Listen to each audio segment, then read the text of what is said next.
BJP सांसद राघव चड्ढा की शनिवार को प्रधानमंत्री नरेंद्र मोदी से हुई अचानक मुलाकात ने पंजाब की सियासत में चर्चाओं को तेज कर दिया है। चड्ढा ने मुलाकात की तस्वीरें सोशल मीडिया प्लेटफॉर्म एक्स पर साझा करते हुए इसे यादगार सुबह बताया। उन्होंने प्रधानमंत्री के साथ हुई बातचीत को विस्तृत और ज्ञानवर्धक बताते हुए उनके मार्गदर्शन के लिए आभार जताया। ये मुलाकात ऐसे समय में हुई है जब पंजाब में आगामी विधानसभा चुनाव को लेकर बीजेपी ने अपनी राजनीतिक गतिविधियां तेज कर दी। पंजाब से राज्यसभा सांसद राघव चड्ढा का राज्य की राजनीति में अच्छा प्रभाव माना जाता है। उनके जालंधर से पारिवारिक संबंध भी है। ऐसे में बीजेपी में उन्हें पंजाब चुनाव को लेकर अहम जिम्मेदारी मिलने की चर्चाएं तेज हैं। चड्ढा आम आदमी पार्टी के शुरुआती दौर से पार्टी से जुड़े रहे थे, लेकिन इस साल 6 अन्य राज्यसभा सांसदों के साथ बीजेपी में शामिल हो गए। उनके बीजेपी में आने को पंजाब की राजनीति में महत्वपूर्ण घटनाक्रम माना गया। खास बात यह है कि चड्ढा से एक दिन पहले शिरोमणि अकाली दल के प्रमुख सुखबीर सिंह बादल ने भी पीएम मोदी से मुलाकात की थी। तो आपको बता दें कि इसके बाद बीजेपी और अकाली दल के बीच पुराने रिश्तों को लेकर भी सियासी अटकलें तेज हो गई है। अब नजर इस बात पर है कि पंजाब की बदलती राजनीति में राघव चड्ढा को बीजेपी कौन सी जिम्मेदारी देती है और इसका आगामी चुनाव पर कितना असर पड़ता हुआ नजर आता है।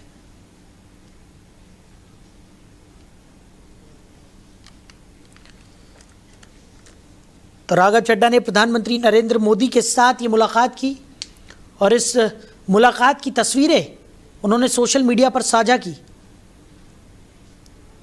जिसमें उन्होंने कैप्शन लिखा, यादगार सुबह।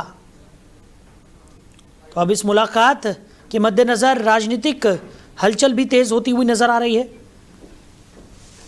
क्योंकि पंजाब में विधानसभा चुनाव है और ऐसे में राघव चड्ढा को भारतीय जनता पार्टी क्या जिम्मेदारी सौंपती है, इस पर सबकी नजरें टिकी हुई हैं। और इसी खबर पर ज्यादा चर्चा के लिए पॉलिटिकल एक्सपर्ट नवीन दुबे जी हमारे साथ जुड़ गए। नवीन जी, बहुत स्वागत है आपका। जी धन्यवाद साहिल जी। नवीन जी, प्रधानमंत्री नरेंद्र मोदी और राघव चड्ढा के बीच ये मुलाकात हुई है और इसके बाद से राजनीतिक सरगर्मियां बढ़ती हुई नजर आ रही हैं, क्योंकि पंजाब विधानसभा चुनाव के मद्देनजर इस मुलाकात को बेहद अहम माना जा रहा है। कैसे देख रहे हैं आप? नहीं, निश्चित तौर पर देखिए, ऐसा है, राघव चड्ढा ने लीड किया और आपके आम आदमी पार्टी के 7 सांसद वो लेकर जब भारतीय जनता पार्टी के खेमे में आए हैं तो निश्चित तौर पर उनको उसका रिवॉर्ड मिलना है।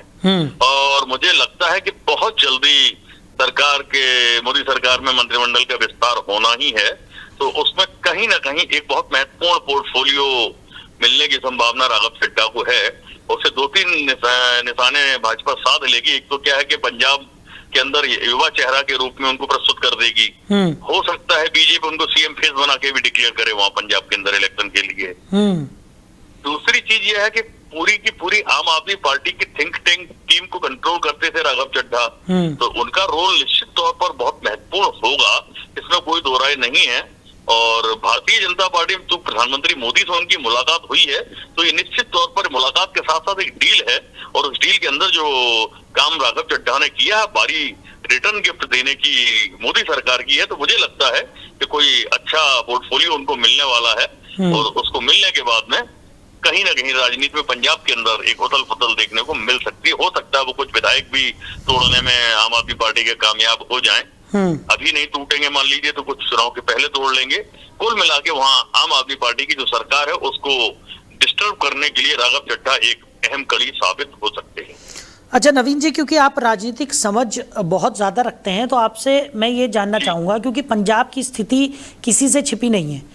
पंजाब में आम आदमी पार्टी को जो फायदा हुआ था वो शिरोमणि अकाली दल और भारतीय जनता पार्टी के बीच में जो कलह बढ़ी, उसका सीधा फायदा आम आदमी पार्टी को मिला था। आज राघव चड्ढा ने मुलाकात की है। इससे एक दिन पहले की बात करें तो शिरोमणि अकाली दल के जो नेता हैं उन्होंने भी प्रधानमंत्री नरेंद्र मोदी से मुलाकात की है। ऐसे में क्या ये माना जा सकता है कि अब जो विधानसभा चुनाव हो रहे हैं उसमें एक बार फिर वो अलायंस जो कि पंजाब पर राज किया करता था वो एक बार फिर देखने को मिल सकता है? नहीं, निश्चित तौर पर देखिए, शिरोमणि अकाली दल की एक अपनी भूमिका है वहाँ पंजाब के इलेक्शन में और वो सत्ता में रहे हैं पहले भाजपा के साथ में, तो इस चीज को नहीं नकार सकते कि शिरोमणि अकाली दल को आप केवल माइनस कर दो, राघव चड्ढा ही अकेले निर्णायक होंगे, ऐसा भी नहीं है। तो ये हो सकता है ट्रायंगल समीकरण बनाए जा रहे होंगे, शिरोमणि अकाली दल को भी ले लेंगे और इनको भी ले लेंगे और उसमें प्री डिसाइडेड हो जाएगा कि सीएम फेस कौन होगा, उसके बाद डिप्टी सीएम किस चलते रहेंगे। हो सकता है कि डिप्टी सीएम शिरोमणि अकाली दल को दे दिया जाए और इस तरीके का समीकरण वहां बनाया जाए। हालांकि ये भी दूर की बात है, लेकिन भारतीय जनता पार्टी अपने कील कांटों को दुरुस्त करके ही पंजाबी चुनाव में इस बार उतरेगी। इस बार ऐसा नहीं है कि जैसे अमूमन हम लोगों ने देखा है कि भारतीय जनता पार्टी बहुत छोटे से रूप में वहां दिखाई देती है। इस बार वो अपने आप को थोड़ा बड़ा करने की कोशिश कर रही है पंजाब के अंदर। और क्योंकि एक बार खामियाजा भुगत चुकी है भारतीय जनता पार्टी, जिस तरीके की कलह वहां पर हमने देखी, और उसके बाद ऐसा नहीं है कि नुकसान सिर्फ शिरोमणि अकाली दल का हुआ हो या सिर्फ भारतीय जनता पार्टी का हुआ हो, दोनों को ही बहुत बड़ा खामियाजा भुगतना पड़ा था। और अब शायद वो उस गलती की पुनरावृत्ति करने के मूड में इस वक्त ना भारतीय जनता पार्टी नजर आ रही है और ना शिरोमणि अकाली दल। नहीं, निश्चित तौर पर देखिए ऐसा है। दूसरी एक और चीज है कि कांग्रेस से आए हुए रवनीत सिंह बिट्टू भी इस समय भाजपा के साथ हैं और अभी उनका मंत्रालय का कार्यकाल खत्म हो गया राज्यसभा का, उसके बाद उनको पंजाब भेज दिया गया है। पंजाब में काम करिए ग्राउंड पे जाके। तो बड़े समीकरण दिखाई दे रहे हैं। रवनीत बिट्टू भी कोई छोटा चेहरा नहीं है पंजाब से, बड़ा चेहरा है वो वहाँ की राजनीति के लिए। तो कहीं ना कहीं स्थितियां अलग रहेंगी। इधर कांग्रेस भी अपनी रणनीति बनाएगी, क्योंकि कांग्रेस एक लंबे समय तक वहां सत्ता पे काबिज रही है। ऐसा नहीं है कि कांग्रेस को आप माइनस करके केवल ये सोच लें कि ये 1-to-1 फाइट होगी। निश्चित तौर पर ये फाइट ट्रायंगुलर है आज की तारीख में।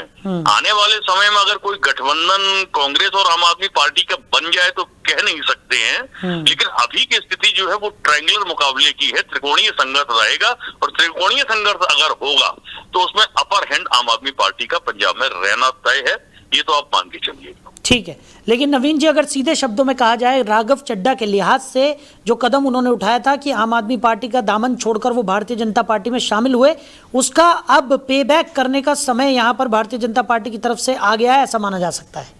निश्चित तौर पर बिल्कुल। और मुझे लगता है कोई अच्छा मंत्रालय राघव चड्ढा को मिलेगा जिससे कि वो अपनी पोजीशन को वो मेंटेन कर पाए और आम आदमी पार्टी में जितना अधिक से अधिक वो डैमेज कर सकते हैं पंजाब के अंदर, वो कोशिश वो करेंगे। वो तभी कर पाएंगे जब उनके पास कोई पोर्टफोलियो होगा, और मोदी सरकार ने कहीं ना कहीं प्लान किया होगा उनको एक अच्छा पोर्टफोलियो देकर उनको रिवार्ड दिया जाए। चलिए नवीन जी, हमारे साथ जुड़ने के लिए और इस तमाम चर्चा के लिए आपका बहुत शुक्रिया। Thank you.